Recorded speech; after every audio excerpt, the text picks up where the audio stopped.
Glad to be here. I lived in Austin for a very long time when I was in my 20s and early 30s, so it's always like coming back to another part of me. And the funny thing is I was writing poetry when I lived here, but I didn't really connect with the poetry community. I just was kind of doing my own thing, and I didn't send anything out for publication. So it's really funny how my worlds have kind of collided, and meeting the older and the younger person. Speaking of which, so I'll read my first poem for you. This one's from the journal. What I've trapped and placed in baskets. Right now I trap children before the end of womb. They hang sideways, meted in nets. She has long hair like mine, unbrushed. She'll grow a dreadlock, let it speak her secrets, then name the scar she got from running. And there's her sister, dripping my brown skin in the living room of white relatives. She has a crooked nose that night she ran into the door jamb, gracefully meeting her lover. Their brother was lost to me on the way home from that abortion. His net is a basket. It catches fish, crabs, and mice from Gulf waters. I left him there for pelicans, for tin-cupped driftwood. He will know the weather and suffer my love.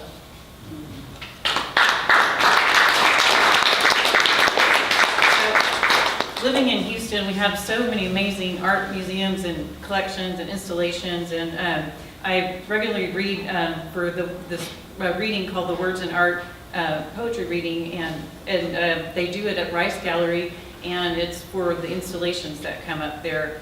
And this was an amazing installation this time, and they're all great, but this one really spoke to me, and it's by Anila, and I can't say her name very well. She's from Pakistan. Anila Qayyam Agha, and it's entitled Intersections. And she is from Lahore, and when she was living there, she would always hear the sound of the mosque, the call to prayer, but as a woman, she was not allowed to go into the mosque.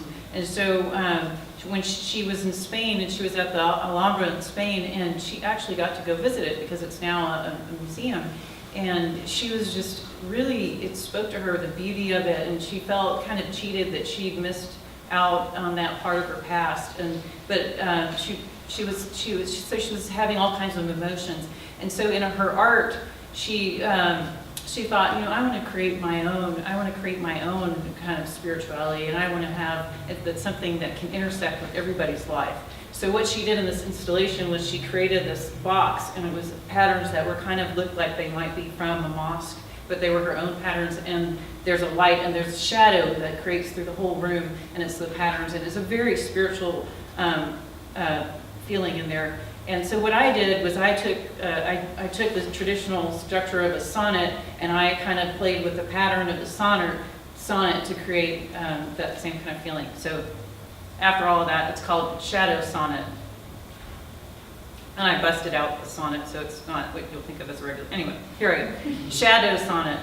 I know the shadows of oak at this hour. They trace their lace on a homeless body at the edge of campus, on the students who need the calm of shade sometimes, and then there's me, the interloper, collecting intersections formed by absence of light. Frontages that linger like dark henna, or a smell that I carry when I leave, the presence of a stranger. She was breathing into a respirator and smelled like orange ivory, if that exists. I carry her into traffic, the patterns of truck, shadows, a freeway where we do not move. Each car spreads its gaunt halo of anger or light.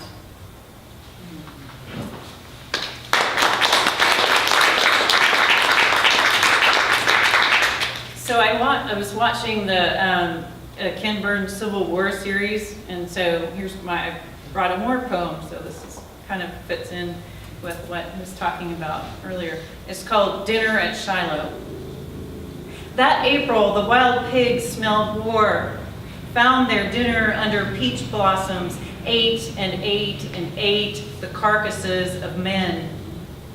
The taste of rebel, same as Union, perhaps a little less fat, fed on rations of hunger.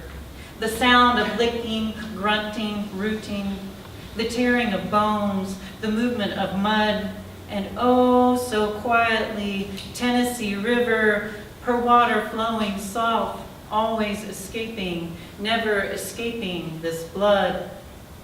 The blossoms kept raining down, their pink, their white. The pigs ate and ate and ate.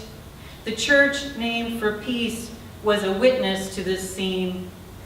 How her logs ached, her door creaked open. She was taken by boots, breathed gunpowder. Her thighs were shocked with bullets. When the last piece of meat was sucked out of the bodies, the pigs found a place to rest, near the water, near the trees, untorn by bullets. They slept with filthy bodies in a bed of yellow Johnny jump-ups. No worries for freedom, God, or tomorrow. Thank you.